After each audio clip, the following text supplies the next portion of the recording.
Welcome to Take Charge of Your Health, brought to you by It Is Written. If you've never been addicted to something, then you might not understand the power of addiction. Tonight, we'll talk to the experts about addiction. We'll meet people who have overcome very difficult addictions. And we'll learn that there really is a way forward out of the grip of addiction.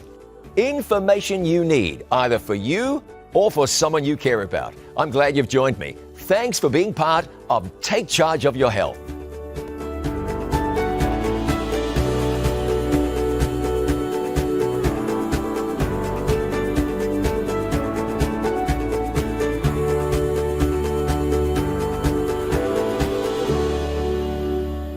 This is Take Charge of Your Health. I'm John Bradshaw. Be sure you head to our Take Charge of Your Health website, takecharge.life. TakeCharge.life. You can watch previous programs in this series. You can let us know if you'd like us to pray about something you're wrestling with right now. You'll find resources there, and it's there that you can sign up to be part of a Take Charge action group. I'll let you know more about this a little later in the program. The statistics are mind-boggling. There are almost 21 million addicts in the United States.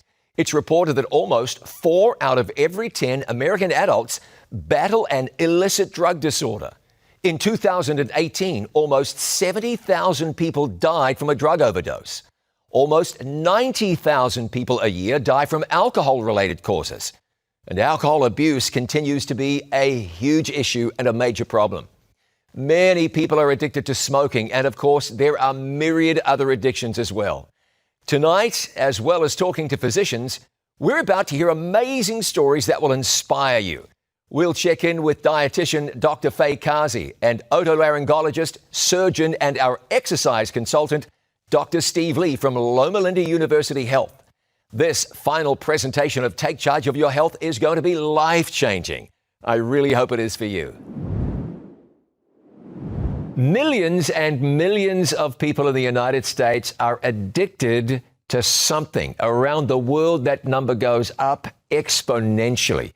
If you are not addicted to something, and there's a fair chance that you are, then it's almost certain that you know someone who is an addict. I'm very grateful to be able to welcome to Take Charge of Your Health, Dr. Melinda Scow. She is a family medicine physician and the medical director of Feather River Tribal Health. She is based in Oroville, California. Dr. Scow, welcome. Thanks for joining me. Thank you so much for the invitation. I'm so excited to be here. Dr. Doug Teller is an addiction medicine physician. He is based at the Kettering Health Network, based in Kettering, Ohio, just outside of Dayton, Ohio. Dr. Teller, thanks for being here. Thank you, Pastor. Let's start at the beginning. If we're going to talk about addiction, I'll start with you, Dr. Teller. Explain to me what addiction is. I would put it very simply as repetitive adverse response to various sensual allures. What do we see? What do we hear, smell, taste, feel? And the big question in addictions comes down to how elective is that? That's a pretty loaded question.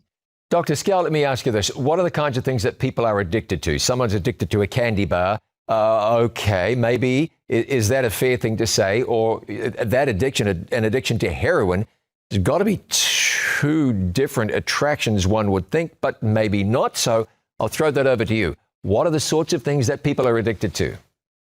I think Dr. Teller's right. Anything that has a lure to it. So that could be sugar. That could be, actually, we know that even some of the dairy products have a casomorphin receptor, which is very similar to the receptor on morphine. Well, that's why we eat ice cream when we're feeling down.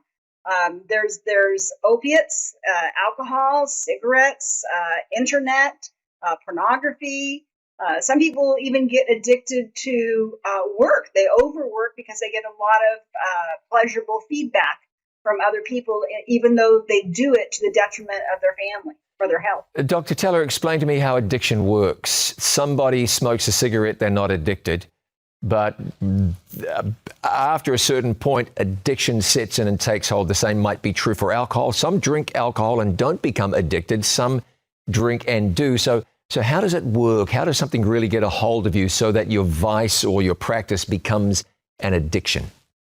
Yeah, it has to do with how your brain responds to various stimuli. And it starts in an area called the nucleus accumbens. It's loaded with the ability to respond to stimuli with a neurotransmitter called dopamine, which will project to other areas of the brain that cause a memory for what has been pleasurable. So the next time we're exposed to that pleasure and it says, oh, I've come across a brownie. And the prefrontal cortex will say to the nucleus accumbens, that was a 9 out of 10 before, I would go for that. And so you're more likely to repeat the procedure. Dr. Scow, someone's thinking, I'm addicted, dependent on alcohol or opiates or whatever the case might be, opioids, whatever the case might be. What do you do? Where do you begin? Is there hope? Somebody realizes this thing has got me. What should they do? There's definitely hope. There's definitely hope. And there's so many centers right in your hometown that are wanting to help you. Combinations of medical treatment with counseling treatment, and definitely, if you know the Word of God, there's lots of hope and help there. Most of these addictions start in our childhood with pains that we're just pushing down, keeping undercover with something that we're addicted to. And if we feel those feelings and walk through that journey to heal those feelings, that craving for all the substances defervesces. I want you to continue with that thought, Dr. Scow, if you would. Take a little more time to flesh that out a little bit. You've talked about what seems like a gap appears in childhood, a need is there. That need is supplied one way or another, maybe a destructive way. Would you mind elaborating on what you just said? Sure. I'd like to just mention adverse childhood experiences, because if people grow up in a family where there's verbal or physical or sexual abuse, or a parent who's absent because of divorce or death, or maybe they're on drugs themselves or alcohol themselves, or they're overworking and they're not home. So children grow up in a lonely, neglected atmosphere. And so the first thing, like Dr. Teller was saying, the first thing that comes along and meets that need and makes them feel good, they crave that thing and they want to go after that thing, whatever that is, whether it's shopping or gambling or whatever they choose. They want to go back to it. And if it's something like methamphetamine that spills your whole packet of dopamine all at once, then you're always trying to go back to that first high. And it's never quite as good as the first high because you've already spent all that. Dr. Teller, can I ask you to elaborate on that? Drug addicts will tell you, I started here and I ended up here and I ended up. How does that work? Why does it work that way? Yeah, there are obviously a lot of different allures that people experience. Some people will take a very much a substance like cocaine, for instance, and they will fall in love with it immediately. Others will say, whoa, that was too intense, and that doesn't suit me at all. In fact, most people will. But the thing is, as you kind of tinker with things, if you take something like heroin, you can say, well, I'm not going to go back there. But if you continue to kind of coax it with stimulants like caffeine, stimulants like tobacco, all of a sudden you find yourself looking for something more because you have this memory in your brain that says, hey, there's something more in the cookie jar than what you are currently nibbling on. Dr. Scow, let me ask you this. So I'm going to go back to this idea that someone's wrestling with an addiction or the early stages of an addiction. It sounds to me like I want to ask you about what can practically do. We said a moment ago, there are professionals in your town, in your area. Get help. There are people who want to help you and are set up to help you. So that's good.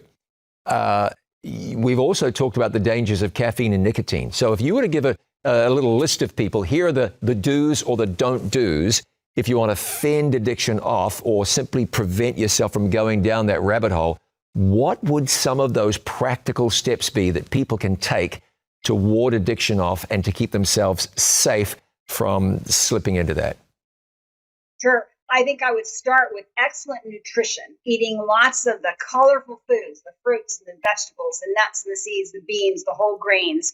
Those colors have protective minerals and vitamins in them that make you less likely to go after the cravings.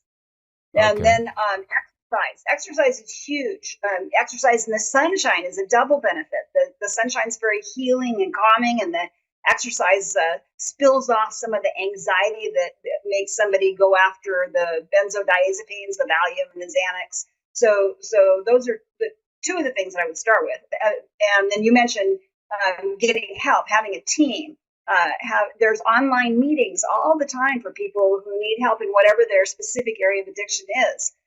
So getting a team going, getting good rest at night, going to bed at an early hour and not using any electronics for the hour before you go to sleep, getting good sleep. Those early morning light, those kind of simple natural remedies can be very helpful for resisting addictions. Well, let's go now to Dr. Eric Moore. Dr. Eric Moore is with Advent Health in Orlando, Florida. He's also the CEO of Moore Medical Group. Dr. Moore, thanks so much for taking some time with me. I appreciate it very much. Thanks for the invitation, John. I wonder if you could talk to me about the role that addiction or substance abuse plays in mental health issues. There's often a very direct correlation. What is that role, the role of addiction or substance abuse in mental health issues? It's a great question, John. Addiction, if we tease all of that apart and we look at addiction, we look at substance abuse, we look at mental health, we certainly, many of us have addictions to various things. It certainly doesn't have to be what we think of in terms of addictions, medications and that type of thing, but could certainly be to food or television, whatever it might be. Substance abuse certainly is the addiction to substances such as opioids or alcohol and even nicotine, tobacco. So they relate, they're very hard to tease apart. The mental health community looks at people that have substance abuse issues and mental health disorders as either co-occurring or dual diagnoses. And so they do that to be able to identify the parts. And so if someone has a history of depression, but they also have a history of alcoholism, they're able to attack each entity so that they can improve the total outlook. So it's very hard to tease those apart. And what we find is that people that do have mental health disorders, probably around 50% of those have a substance abuse issue as well. Now, it would appear to me that most people who choose to use drugs or alcohol recreationally don't weigh up the mental health repercussions. But what are some of those repercussions, the things that people might want to think through? What have you seen people go through owing to addiction? Well, when people say that they're doing something recreationally, they have to be very, very careful.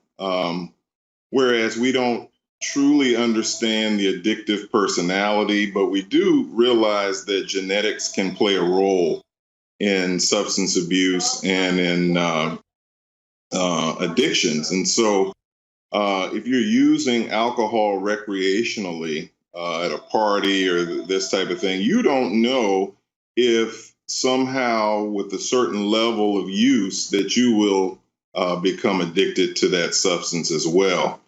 So you have to be very careful with that. Certain substances can actually change your biochemistry and actually create issues. And certainly we know that, alcohol over time, even at small doses, can damage cells, can damage the liver. Certainly nicotine and tobacco can cause problems in the lungs. So recreational use can become chronic use and abuse. And so it's very, you're walking a slippery slope if you're feeling comfortable with doing something recreationally. Now, addiction can sort of just creep up on a person. And what I mean by that is somebody prescribed, say, opioids for pain, someone with chronic back pain, can find themselves addicted to those opioids basically through no fault of their own. So let's say, for example, if you have chronic back pain and you're prescribed something that's addictive, what are your options if you want to avoid addiction? Sure, that's a tough one. That's one that many primary care physicians deal with. In 2020, now we have certainly recognized that so many people have become addicted to opioids because of back pain, knee pain, certain orthopedic issues. And so the states have really cracked down on prescribers prescribing, numerous amounts of medications at one time. And so we also make it necessary that the patient comes into the office so that you can examine them, you can find out what's working, what's not. You certainly don't give them 60 to 90 pills and just let them go. So there's very, very close surveillance of overprescribing so that people can certainly become addicted. Now, with issues such as chronic back pain, there's certainly other modalities that can help. And a physician should try to use those other modalities first. There's certainly non-steroidal anti-inflammatory medications such as ibuprofen, Motrin, Tylenol. There's also physical therapy, exercise, doing things that are natural. The back is actually very resilient. If you don't do anything, oftentimes the back will heal on its own. But there's certainly some orthopedic traumatic issues with the back. You want to start with therapies first before you move on to medications. And if you have to use just purely opioid types of medications, you use them in small doses. You bring the patient back. You counsel them. You see how they're doing to make sure that they're not becoming addicted to those medications. Let me ask you this. Addiction doesn't usually only affect a person. It usually affects a group, such as a family unit. When families are trying to help someone with an addiction to get through that addiction, it's very common that the person resists help or doesn't want to press forward. How would you advise a family? How would you speak to a family that says we have an addict in our midst? We want to try to help that person. It's not always easy. It's frequently difficult. What would you say to that family? Very challenging, John, very challenging. At the root of a lot of mental health, substance abuse, addiction is the foundation of a need that person has. Something's missing, right, in their life, whether it be they've gone through some sort of trauma, abuse, neglect, whatever it might be, that person is often crying out for help. And so in a family setting, there could be multiple people that are dealing with the same issue. And so I think one of the first things that families should do is to contact a professional counselor, someone that specializes in addiction, someone that knows how to engage family members and the person that they're concerned about. You've seen interventions. That's where the family comes together and just really tells the person how they feel. And so the first step is being able to talk about it, being able to come together, being able to figure out what the underlying issues are, tackling that, and continuing to get help for it. Dr. Moore, I'm very grateful you've taken your time. Dr. Eric Moore is with Advent Health in Orlando, Florida, and he is the CEO of the Moore Medical Group. Dr. Moore, thank you very much. I'm joined by somebody now who's had real experience with addiction. He understands something about the depths of addiction and also what it means to be delivered from addiction. I'm joined by Richie Halverson, who's based in Cleveland, Tennessee. Richie, thanks so much for joining me. Oh, it's great to be with you. Hey, take me back to where this began. No one is born using drugs. So what happened? How did you slide into drug use, and how did you become addicted?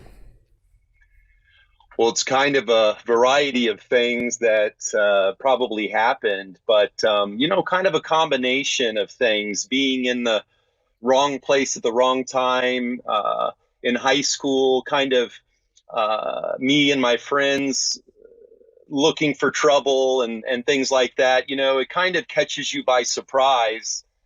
I think we've found that there is some genetic predisposition for people with addiction. So there does seem to be some people that seem to be a little bit more prone.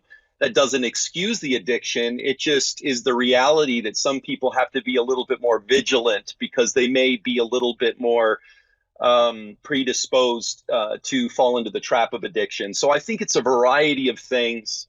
You outlined that in the book you wrote about your experience, Darkness Will Not Overcome, and I would recommend that book to anybody who wants to know a little bit more about what this experience is like. It's well written. Thank you for doing that. Now, so there you were, you realized things are spiraling out of control. How did things get back on track? So after a couple of years of in and out of drug treatment centers and getting actually arrested, and in and out of jails and institutions, I was living out of my car. My parents had reached out to me. They said, Richie, we're going to help you go to treatment one last time, but this is it. And my wife couldn't let me come back home because she couldn't trust me to be there. It was Christmas time, so I was there by myself, living out of my car because of choices that I had made. And so I flew out west. I went to a treatment center. And I finally reached this point where I could have either gone out and gone back to the same routine of using, but there was something, and I truly believe God was speaking to me in that moment and telling me, Richie, if you go out that door, you're going to die. But if you surrender to me, I'm going to use you, and I'm going to rescue you from this. And so that's what I did. I kneeled down and said the first prayer I had said in years there in the tiny little treatment center in the middle of nowhere, and surrendered my life to God and surrendered my life to the process of recovery. I started listening to people. I realized I knew how to get high. I didn't know how to stay clean. So I started listening to people who had been through what I had been through and were staying clean. And what were they doing? And I started practicing those principles in my life. Well, you've been clean for a while. Tell me how long, and tell me what you've done in order to keep your focus where it ought to be. What's been the secret to success? So I have been clean now. It's probably close to 15 years that I have been clean. My wife and I celebrated our 22nd year. So 22 years we've been married. We've got 4 kids. Praise the Lord. My second 2 kids, I was able to be involved and see their birth and be clean and experience what that was like. And so I just praise God for that. So that's kind of a daily reminder of why I want to stay clean. But really what has made the difference is just daily working a program. 12-step recovery was huge for me. Going to church and developing my relationship with God was huge for me. What's nice about the 12 steps is it breaks down biblical principles that are so practical, things like honesty, hope, faith, and it presents these principles in a way that I can practice them in a daily life. And so with addiction, it's like anything. You can arrest that disease, you can arrest that dysfunction, but it only comes through daily surrender to Christ and daily surrender to a new day of life. You got to take one day at a time. And not get overwhelmed with how far you got to go, but recognize, man, at least I'm not where I used to be. I may not be where I want to be, but at least I'm not where I used to be. And just daily reminding myself of that progress and continually surrendering to God has been the secret recipe to success. And by the way, speaking of where a person might be, tell us what you do for a living these days. Yeah, actually, I am a pastor. I pastor a church here in Cleveland, Tennessee. I've been pastoring now for, it's been about 12 years, full-time pastoral ministry. And so God has been good. And I've been able to really help a lot of people who's struggling with addiction and help the church become a place where people who are struggling can come, encounter the gospel, and be changed by that. So my recovery is really, I feel, enhanced and blessed my ministry. Richie Halverson is the author of Pastor Richie Halverson is the author of Darkness Will Not Overcome. Thanks so much for sharing your inspirational story. God has done great things in your life. I wish you all the very best. Thank you so much for having me. Tonight, Chef Arnie has another wonderful recipe. Arnie, it's great to have you here. What is it you have for us? Tonight we are making a beautiful fresh corn salad. This salad is raw, so we are retaining all the nutrients and antioxidants that are in the vegetables. Plus, it is super simple and easy to make, and I'm going to show you how quickly we can make this in just a few minutes. So we're starting with some fresh corn. I love the time of year when we can get fresh corn. Corn is very rich in fiber and B12 and provides us with a lot of energy. We're just going to cut the kernels off of the cob. You'll find that the corn kind of flies all over the place, but that's just part of the experience, I think. The next thing we're going to add is a European cucumber, and we really want to cut it up small so that it is a similar size as our corn. So you don't have massive pieces of cucumber and tiny pieces of corn. We want a very harmonious combination. Cucumber is very high in water, but it's full of nutrients and antioxidants. And as I've said before, it is so important to incorporate different colors into our salad. So tonight I'm adding a beautiful red tomato to really give that pop of color. And tomatoes are also high in antioxidants. And this is basically it. Wasn't that simple? Now all we have left to do is to make the dressing that is going to take this to the next level. So to make our dressing, we're going to start with a little sweet onion and garlic. We're going to squeeze in a little fresh lime juice. We're also going to chop up some fresh herbs. I have some parsley and fresh basil here. This is going to add another element of flavor and also nutrition to our dish. And the easiest way I find to chop up herbs like this is just to take your fingers, put them down on the top of the knife. Better to use the fingers than the palm because you can get your fingers in the way down here. So I like to use the fingers and just rock it back and forth like this. And look how beautifully we have chopped up our herbs. We're going to season with a little salt, and we're just going to add a tiny bit of cold pressed olive oil. And all we have left to do is to add our beautiful dressing to our salad and just give it a good toss. Isn't that just beautiful? And there you have it. This is my fresh corn salad. It is beautiful. It has so many fresh ingredients. It's just one of my favorites. Chef Arnie, really appreciate it. Thanks again. It's my pleasure. I hope you've been encouraged as we've talked about how you can take charge of your health. There's been a wealth of information shared, some very inspiring personal accounts of major improvement in health. And each time we've been together, we've been encouraged by dietitian, health professional, and author, Dr. Faye Kazi. Dr. Kazi, thanks so very much for joining me on Take Charge of Your Health. Well, thank you again for having me. Such a pleasure. Hey, let's take a moment to talk about fruit. It's so good for you, but most of us don't get nearly enough. So just what is it about fruit that's so good for the human body? Well, one of the best things about fruit to start off with, aside from it just being good for us, is that it tastes so good. I mean, I have a 9-month-old, and trust me, he knows when he's getting a fruit or when he's getting a legume.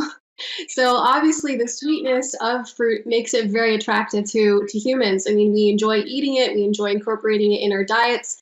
And part of the great things about fruits that kind of stands out from all the other, let's say, food items on the list is that it's vitamins and nutrients that are associated with great flavor. So let's say you eat a blueberry, you get the sweet, and then you get the tart, and in addition to that, you get all this vitamin C and all of these wonderful phytochemicals. So the great thing about fruit in general is that they are high in water and they are very high in vitamins and phytochemicals, and these are immune boosting nutrients. When we say immune boosting, what we're trying to say is that your immunity is the only thing keeping you alive, whether your immunity is coming from your gut microbiome, probiotics in your gut, or the microbiome on your skin. Your immunity is out there, your white blood cells, to help make you survive. And fruits are saturated with immune boosting nutrients. So you want to make fruit part of your daily diet. And why not? Because it tastes incredible anyways. Now, this might refer to fruits. It might refer to vegetables, what I'm about to ask you. It's been said, I expect you might have said this yourself, it's really important to eat a variety of colors. Why is it so important to eat a variety of colors? Very good question. So the reason is because fruits tend to have different colors, and part of that has to do with their pigmentation, and their different pigments have different functions for the body. So it's important to hit that rainbow of color, get your blueberries, get your oranges for the orange, get the red pigments that you get from strawberries and pomegranates. All of these are essential because for each function, you need a specific pigment that has all of that benefit to it. For example, in the red pigments that you get from pomegranates, there's a lot of immune boosting qualities there. I mean, it's quite a hefty list of explanation, but just know that when you eat something that has a very definitive color, know that that color is specifically going to address a function in your body that needs to be protected. So make sure to get all the colors so that you can get all the protection that you can get. We've heard it said that when it comes to fruit and vegetables, 5 a day is good for your health. 5 a day. But I've read where experts have said it should be far more, maybe like 10 a day. So how do we get more fruit specifically into our diet? So the best way to get fruit in your diet is to try to have it at least a piece after each meal. Try to incorporate it in your snacks, have slices of apples, slices of pears, a few pieces of an orange. And the best way also, another really good way is to get them into your fruit smoothies. Make fruit smoothies. You can throw some mango, some frozen mango in there, some banana, throw in some coconut milk and blend that all together. And then you have an amazing fruit smoothie. And I don't like to put a limit on the amount of fruits that you can get per day. I mean, if you can eat 3 or 4 or 5 apples at a meal, good for you. But trust me, you won't have place for anything else, including no place for processed foods. So the more fruits that you eat or vegetables in general, any plant-based food, the more likely you're not going to reach for that less healthier food. Fantastic. So I'm going to go out on a limb here and just guess that your cookbook, your new book, talks about fruit and encourages us to get plenty of fruit into our diet. Am I right about that? Absolutely. Yes, my new cookbook, the Earthy Canvas Vegan Cookbook with over 100 plant-based recipes, I put fruits everywhere. I put it in the main dishes and the entrees. I put them inside salads. I obviously in the dessert section, I put them in the drink section. I have a beautiful set of drinks that are made with different types of fruits. Of course, they're non-alcoholic drinks, and they're absolutely delicious mocktails, as we like to call them. And so fruits are fantastic and can be incorporated anywhere. I even have a really delicious raspberry vinaigrette that is just phenomenal on this beautiful salad. So fruits are truly a gift, and we would do very well to appreciate it more than we already do. Fantastic. You can get the Earthy Canvas at itiswritten.shop and other places as well. Dr. Faye Kazi, it has really been wonderful. I appreciate you joining me. Thank you. Thank you. Thank you very much. Thank you very much. And I really appreciated all this time with you. Well, let's now look at some frequently asked questions when it comes to the subject of addictions. I'm joined by Dr. Melinda Scow. She is the medical director at Feather River Tribal Health, and she is a family medicine physician. Dr. Scow, welcome back. Thank you. Thank you. And Dr. Doug Teller is an addiction medicine physician based at the Kettering Health Network, Kettering, Ohio, just outside Dayton, Ohio. Dr. Teller, it's great to have you back. Thanks. Glad to be here. So let's start with you, Dr. Teller. Frequently asked questions. What are the big questions people ask you? You hear them all the time on the subject of addictions. Let's start with you, Dr. Teller. Tell me what a frequently asked question is and how do you answer? The backbone question is it really a disease? And that is answered by the addiction medicine field as, well, certainly. But it's interesting that from a social perspective, if you were to ask the person walking on the street whether or not they think addiction is a disease, about 50% will say, of course, and the others will say, well, no. And you ask, well, what is it? And it always has that choice element that comes in, and that's been answered by people in the field as, well, it's a disease of choice. Dr. Melinda Scow, frequently asked question, subject of addictions. What are you hearing? How do you answer? So why do I need to go to an inpatient program? In our clinic, we tend to ramp up the connection time if patients aren't succeeding. And if they get to the point where they're being seen every day and they're still not able to grasp that road to healing, then we suggest an inpatient program, sometimes 3 months, 6 months, even a year. And that gets them away from the codependencies at home and lets them work in a clean environment on their issues. And they seem to do much, much better after they've had an inpatient program. Dr. Teller, let's go back to you. Addictions, what's a frequently asked question you hear? How do you respond? Another question is, what about the use of medications for various drug, kind of corralling the drug use behavior? And it's, I mean, be it for people that use cigarettes or alcohol. Most recently, the press has really been up with opioid medications such as drugs like naltrexone, methadone. This is something that I think that Dr. Scow would have more to say to, as she has her own clinic to look at some of these medicines. Dr. Scow, what do you think? Drug users are given methadone. Some drug experts would say if you're on methadone, you're still using. So where do we come down on the side of medication for breaking the addiction cycle? I think sometimes it's a good place to start until patients can have that connection time. It brings them into the clinic and they get to start on therapy and start working on their issues. Methadone's not my favorite because the methadone clinics tend to ramp up and up and up and up the medicine to cut the cravings. I prefer Suboxone. I think it's safer, and that's what we use at our clinic. But it's only an introduction to get you into that treatment team, to build your support team, like Dr. Teller was saying. I would hope that it won't be a forever thing, that it will be building you counseling and a 12-step group and a plan in your life to make addictions less attractive, and will be helping you work on those emotional issues that boil up and turn you back to your addictions. Okay, Dr. Scow, I'm going to stay with you. Another frequently asked question. What do you hear in the clinic? What are people asking you about addiction? How do you respond? One of the most common ones is, Doc, I messed up again. What's wrong with me? Why am I having such a hard time? And I remember a big biker guy sitting in front of me. He had gotten his diabetes in great shape and his sugars were good. And he came back after Thanksgiving and said, I ate a whole pie. I don't understand what's wrong with me. And then I kind of dug into, anything stressful ever happened to you around this time of year? And he started crying. He had 3 family members die at that time of the year, and he was grieving, and he was using food to push down that grief. Dr. Teller, do you have one more? What's a frequently asked question? I imagine you could write down a list as long as your arm, but give us another one that people are asking, and how do you respond to that?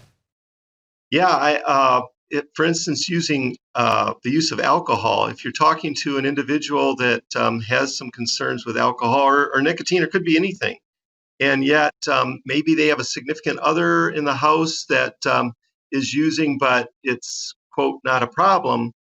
Do I really have to stop? In fact, the person that has the problem may even say, oh, no, they don't have a problem with it.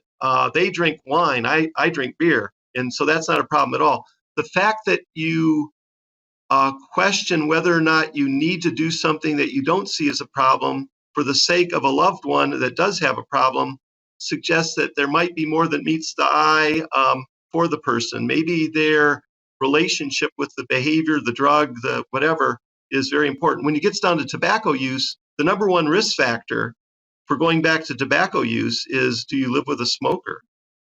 So how do you advise someone, a smoker who lives with a smoker, a drinker who wants to stop drinking, but they live with somebody who drinks?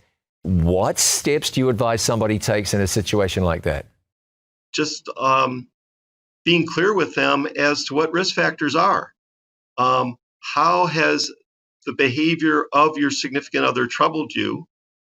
And how might you be part of the choice of going back to the behavior?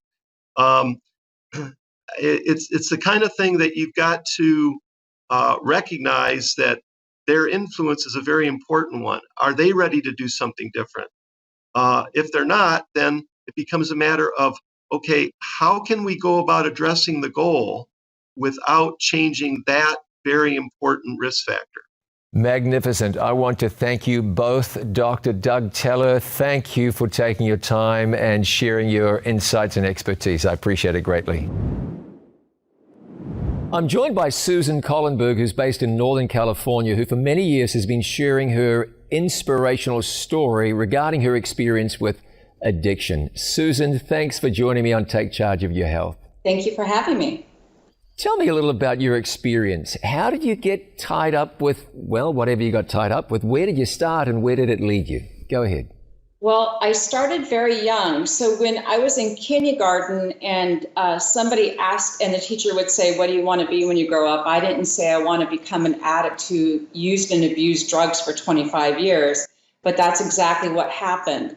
And it all began, I was sexually molested over a several year period of time, and I just couldn't stand to be in my own body. I didn't like who I was. I hated myself, and I figured that everybody else hated me as well, and that especially God, because if God was all powerful, how could he allow something like that to happen to me over and over and over again? And the relief I found was starting when I was 10 years old, I started smoking and drinking. And of course, I'm 10 years old, so I had to steal those things in order to get high. And that's how I started. And one thing led to another. By the time I was in 8th grade, I was doing cocaine. And by the time I was graduating from high school, I was doing it on a daily basis. And it just seemed the more I searched for the relief, the deeper I got into this drug addiction. I had my first arrest when I was 18. And I just thought, well, it must be my friends who I'm hanging out with and the police. If I just moved, I'd be okay. And so I picked up and I moved to Hawaii, but the very first person I met there was a drug addict. And I got deeper and deeper into addiction, and it was just downhill from there. I decided to come back to California, and I met somebody, and we were the best of friends, and we were together for 10 years, and we just used. And I'd gotten arrested again, and it was with my brother and his girlfriend, and it was the biggest bust in the county that I lived in. My father was the mayor at the time, and I got to jail, and I called my dad, because I wanted him to bail me out. And I said to him, I'm so sorry for what I've done to you. And he said, I just want you to get better. Oops, there goes the cat. And so I got out of jail and I went into rehab, but you know what? Nothing worked. I just couldn't, I still had those feelings, that deep, dark hole inside of me that nothing could fill. And so I got to the point where I weighed 30 pounds less than what I am today. My teeth were falling out. My hair was falling out. I had scabs all over my body, and it was just from the methamphetamine trying to get out of my system. I ended up in jail once again, and a lady said to me, Susan, why do you keep doing what you're doing? And I said, I don't have any other way to do it. I've been doing it since I was 10, and I just don't know any other way. And she said, can I pray with you? And I said, okay. And I don't even know to this day what she prayed. All I know is from that point on, I've never had the obsession to use drugs again. Something changed in my life, and it wasn't me. I think it was a decision that I wanted to live. And I think that God's Holy Spirit was the one that put it in my heart to have the desire to live. And so I I was convinced that everything I had done in the past was wrong. And so I needed to do things differently. So I did everything that came into my path that was something opposite of what I did in the past. That's what I did. So I went through all kinds of 12-step programs. Ended up going back to intensive inpatient therapy, and then came across the Seventh-day Adventist Church, and they had like the whole picture for us. That guy that I had dated for 10 years, I ended up getting back together with him. We got married, and our goal was, we had one goal, and it was that we were going to search for God as hard as we searched for drugs. That was our mission statement. And we ended up coming to the Seventh-day Adventist Church and found the health message. And we were, both of us were just messes. And so having a good health message made a big deal to what we were doing and being able to survive and to get healthy. And it's amazing. After 25 years of drug use, just the simple things of eating a diet, believing in God, reading the Bible, and following guidelines, we were able to gain our intelligence back, or, somewhat of our intelligence back, so that we can think properly. And we got jobs and we just started doing everything different. But I think, so we've been clean and sober now, it's been 24 years. And I think the most important thing that has kept us clean and sober was to participate in other people's lives, to have a mission to help people who have struggled like us, and families who have children or brothers and sisters or relatives or friends that have gone through the path that we've gone through, is to be able to be there and to support them. So ministry has been something that has really kept us sane and kept us where we needed to be. It's by helping someone else that we've been helped. What do you say to the person who is where you were, or is slowly starting to emerge, or is looking for a way to become clean and sober? What advice do you give that person? Well, number one is to recognize and know that there's nothing that you have done that God doesn't still love you. Regardless of any actions you've done, God is willing to forgive you. He loves you. He is desiring for you to come to him, and he will restore you completely. There is hope. There is love. There is forgiveness in God's world. And I think the next thing is to get into a community that's going to support you in the correct direction. Stay away from old friends and find new ones that want to support that same healing message for your mind. So I think that's the main thing, is to recognize that, number one, you are worthy, and you're worthy in the eyes of God. And that's the most important thing. And he can and will restore you to the person that you were meant to be. God has done amazing things in your life. Susan, it's an incredibly inspiring story. Thanks so much for sharing it with me. I appreciate it. Thank you. Now, we both know that food can be a hard habit to break. I've never met anyone who says, I've got to get off my cauliflower habit. I got to eat less broccoli. Broccoli is consuming me. I shake like this when I don't get edamame.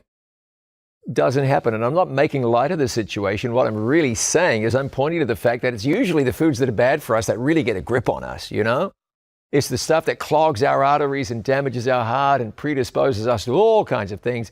Those are the ones that we tend to become habituated to, I think is what I might politely say. Now, what do you do then if you say, this stuff isn't good for me, but I wouldn't know what to do without it in my life? Well, this is where I want to thank my friends from Wayfair Foods. They make substitutes or alternatives to some of the things that you might love, but don't really love you. I contacted Wayfair Foods. I said, hey guys, would you mind if I shared some of your products with people who I know are looking to make changes? They said, by all means, please do.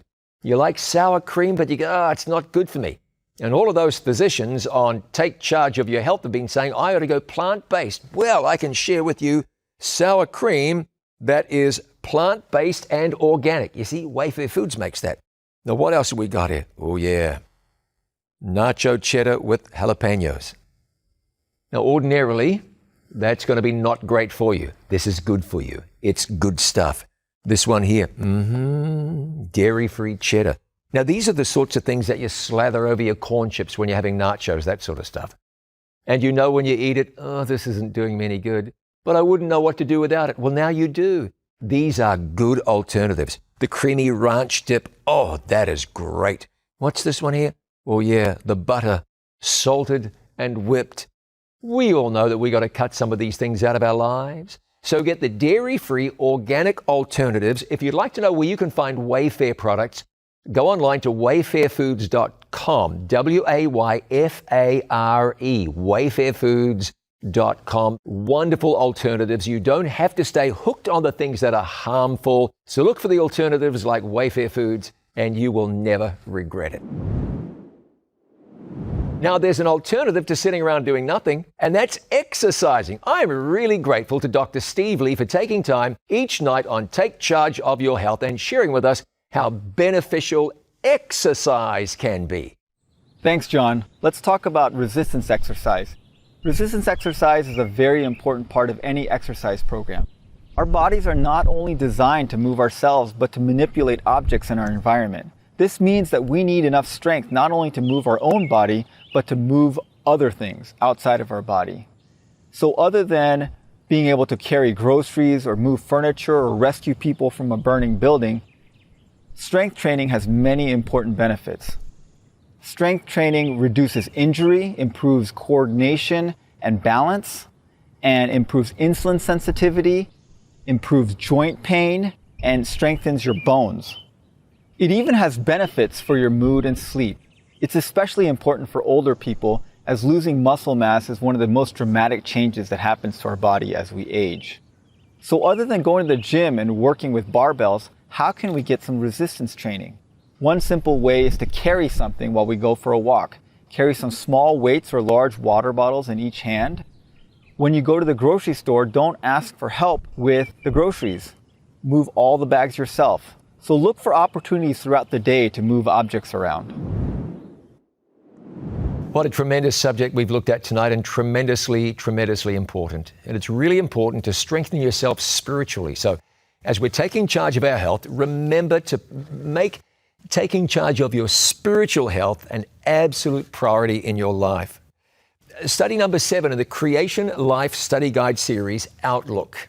This is prepared or presented by It Is Written in association with Advent Health. And this is really an important subject. It starts with a great story, an inspirational story concerning a New Zealander named Edmund Hillary, who went on to become Sir Edmund Hillary.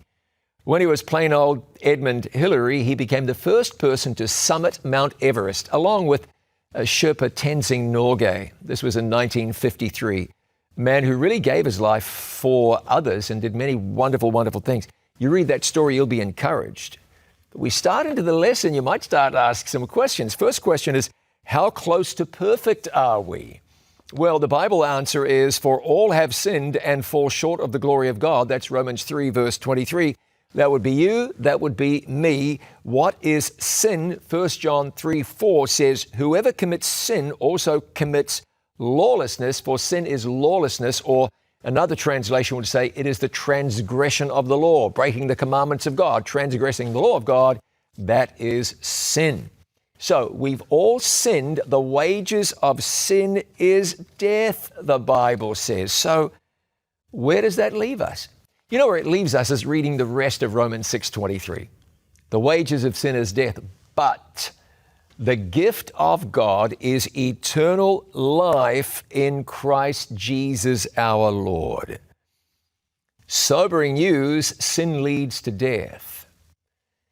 But even when confronted by something like that, you can know the news is good because Jesus stepped in, died in the place of every human being who ever lived, so that anyone who ever lived can, through faith in Christ, receive everlasting life. This is not to minimize the scope or the depth or the seriousness of the challenges that we face here on earth, but what it does do is it brings into focus that there is a life after life. There is life beyond this world. There is a world to come.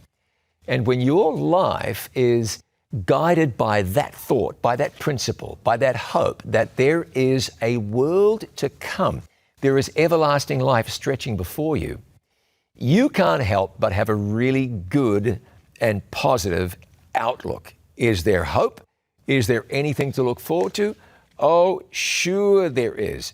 There is plenty to look forward to, because it's true that absolutely the best is yet to come. This is a tremendous study guide that I hope you will download and get and go through. If we lack a positive outlook, how can we achieve one? Let me tell you. The Bible verse given is found in the book of Mark. Jesus said to him, if you can believe, all things are possible to him who believes. Immediately the father of the child cried out and said with tears, Lord, I believe, help my unbelief. We can all muster up a measure of hope. Jesus talked one day about the fact that a grain of a faith about the size of a mustard seed, just a little grain of faith, is enough for wonderful things to happen in your life. No matter how low things appear, how dark things look, there is always a God in heaven. Even if you're having health challenges, there's a God in heaven. over these past 7 presentations, we've looked at really some pretty simple, but honestly, some of them are relatively challenging health principles. And you might even say, I've tried all that, but there's no hope for me. Well, I can't say that I'm acquainted with your situation, but I do know this. There is hope for you. Because beyond this life, we will go to a land where the flowers never fade, where there is no more death, neither sorrow nor crying, neither shall there be any pain. Isaiah wrote that the inhabitant of that place shall not say, I am sick. Let's take charge of our health, especially our spiritual health, so that our outlook can be positive and we can look forward to an eternal future. Thank you so much for joining me. I want to recommend something to you. Why don't you become part of a Take Charge Action Group? It's an online group that's going to provide encouragement and support and resources to you as you seek to take charge of your life. A Take Charge Action Group. Go to takecharge.life, and right there you'll have the opportunity to be part of a group, an online group. Don't worry, everything is secure. Your privacy is assured. There's no worry about that. But you can collaborate with others, gain courage and enthusiasm, and go forward. In a group environment, it might be one of the best decisions you have ever made. Also at takecharge.life, you can look at previous presentations, share the link with others, and download tonight's resource, our study about Outlook. I'm so grateful to the many physicians and guests and experts who have collaborated with me and my It Is Written team on this project. Thank you so much for being part of this wonderful series. Take charge of your health. May God bless you.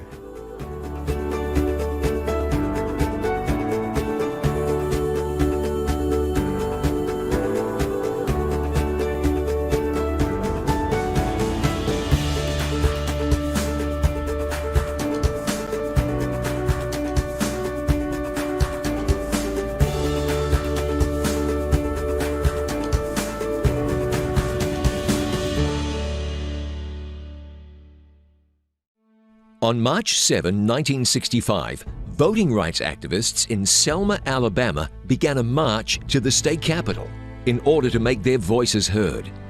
They made it as far as the Edmund Pettus Bridge.